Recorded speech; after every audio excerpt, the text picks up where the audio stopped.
Menurut saya, penjajahan itu bisa dilakukan oleh bangsa sendiri terhadap sesama bangsa. Penjajahan itu tidak selalu dalam bentuk fisik, namun juga bentuk ideologi. Saya merenung-renung gitu ya.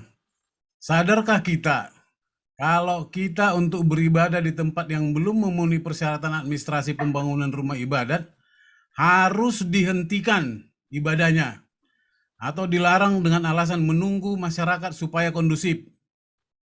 Sedangkan kelompok agama tertentu lainnya menutup jalan utama di Jakarta melakukan ibadah dalam rangka proses protes kepada pemerintah boleh. Sadar nggak kita kalau aturan penistaan dan penodaan agama tidak berlaku untuk satu agama tertentu dan hanya dapat diterapkan untuk agama-agama lain karena tidak mempunyai delik aduan. Sekalipun ada delik aduan, tetap saja bukan merupakan penistaan agama. Bukankah ini bentuk penjajahan non-fisik terhadap anak bangsa? Dan masih banyak praktek-praktek penjajahan dengan teknik smooth dan pendekatan. Sadarkah kita jika pemerintah sikapnya dan sebagian sikap masyarakat terkait pertikaian Israel dan Hamas masih saja cenderung berdalih membela korban sipil di pihak Hamas maupun sebagian korban sipil di Palestina keturunan Yahudi, keturunan Arab, keturunan Samaria atas nama Palestina.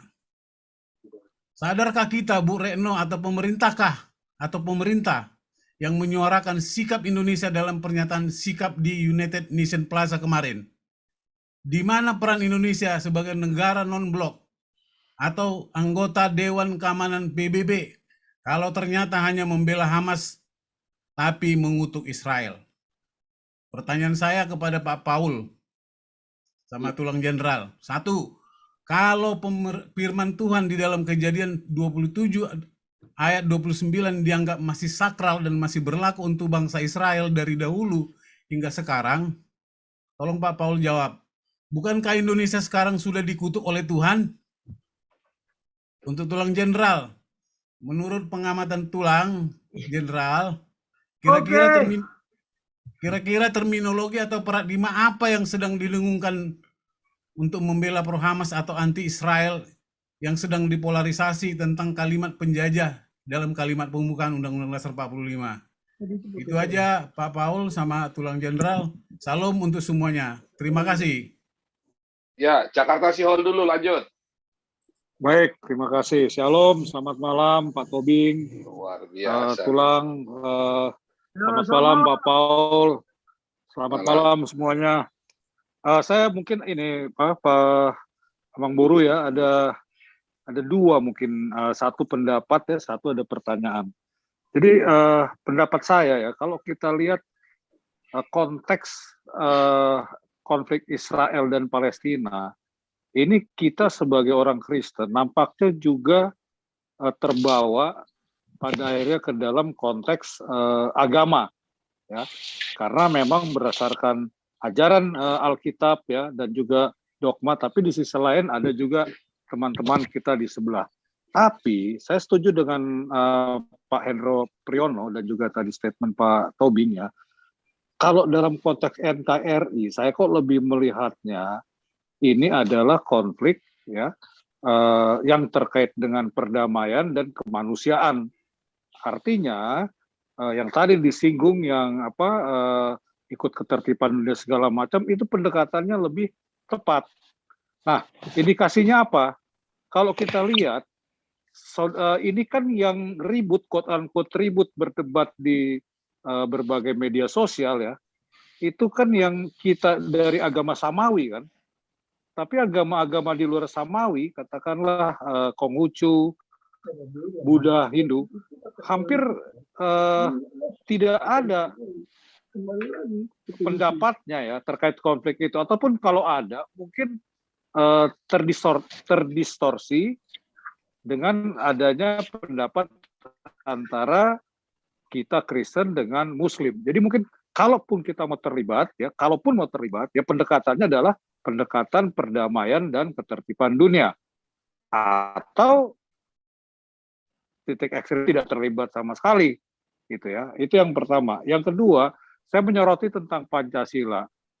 Jadi ini juga satu fenomena Pak Tobing ya, selama 20 tahun terakhir.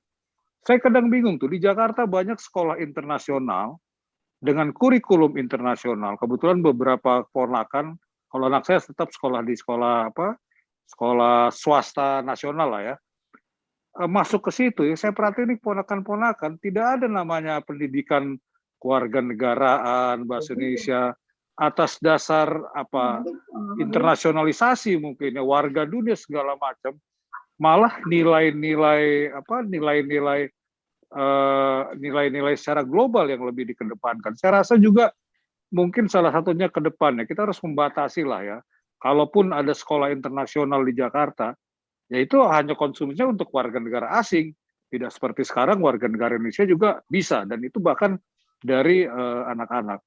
Nah itu yang kedua. Nah yang ketiga, ini saya minta pendapat Pak Tobing ya.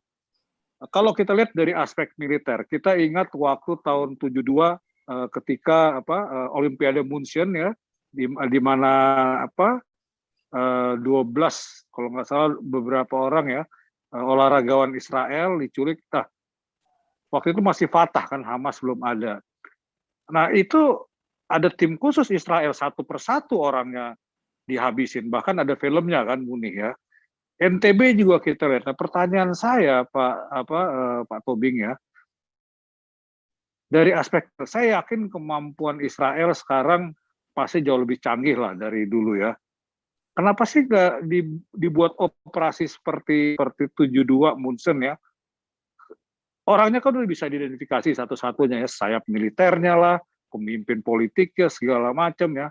Mungkin kalau itu bisa korban bisa lebih dipersempit, tapi tentunya juga dengan ini ya, ada risiko juga akan tumbuh lagi pemimpin lain. Kemudian jalur logistik dipotong lah, udah jelas itu bukan udah jelas lah, udah dapat diduga. Kalau beli sendiri kan nggak mungkin ya, supply yang paling mungkin ya dari negara tetangga, katanya Iran dan segala macam ya, atau China. Potong aja jalur logistiknya untuk amunisi. Itu mungkin beberapa concern saya dan juga pertanyaan untuk Pak Tobing. Terima kasih. Selamat malam. Ya, lanjut dulu ya. Lanjut dulu ke ini SL namanya SL. Siapa nih SL? Boleh dibuka mikrofonnya. Ya, malam SL. semua. Ya, malam SL. semua. Ini ikut giliran yang ini ya. Ya, Terima kasih. bisa dengar? Malam semua. Siapa nih? SL ya? Oke, silakan Ya. lanjut. Oke, malam semua. Malam. Shalom. Malam. Oke. Ya, Ini lanjut. saya ada sedikit pertanyaan untuk Pak Tobing, Pak Jenderal ya. Pak, ini buku ini kan langkah pertama kita untuk sebagai generasi selanjutnya itu untuk mengembalikan Pancasila yang selama ini kita lihat memang kenyataannya negara ini darurat ya, menurut saya ya, bahwa udah Pancasila ini tidak ditegakkan. Nah, buku ini bagaimana implementasinya Pak untuk ke depan? Jadi supaya bisa langsung bisa terserap untuk anak-anak bangsa ini Pak. Jangan cuman sekedar membuat buku, terus tapi tindak lanjutnya ini bagaimana Pak? Itu aja sedikit pertanyaan dari saya Pak. Terima kasih. Nanti saya akan ikut menjawab tuh yang masalah buku ya. Oke. Itulah sebabnya. Nanti satu lagi ya. Oke. Aing saha. Atau dua lagi aing saha lalu kali soliso ya. Aing saha, ada aing saha? Ya, ada Pak. Iya, salam Pak. Ya, menanggapi tentang lunturnya nilai-nilai Pancasila nih Pak.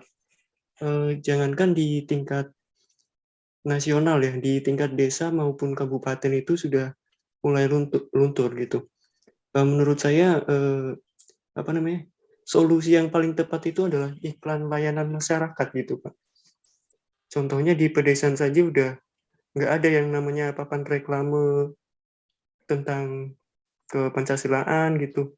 Yang bahkan lucunya di kabupaten ini ada sebuah kabupaten yang identitasnya itu bahkan patung nanas gitu Pak. Jadi menurut saya kayak ya sih memang kabupatennya produksi nanas terbanyak gitu. Tapi apakah penting sebuah patung nanas dibandingkan dengan patung Garuda misalnya atau Pancasila gitu? Nah, itu saja. Terus yang tentang tadi yang ke pendidik ya, di universitas saya ini ada yang namanya program studi PPKN. Lah di situ itu namanya mahasiswanya itu hanya